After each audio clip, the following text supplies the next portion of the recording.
কত ডেড সেলে বেরিয়েছে দেখো। দেখো এই একটা ছোট্ট হোয়াইট, তো এইটা এই মেশিনের মধ্যে দেওয়া হয়েছিল।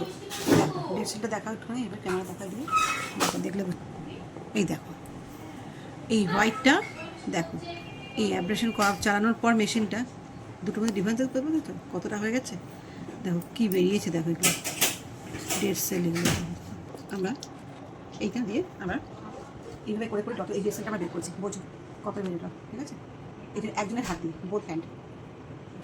ঠিক আছে, চলো টাটা।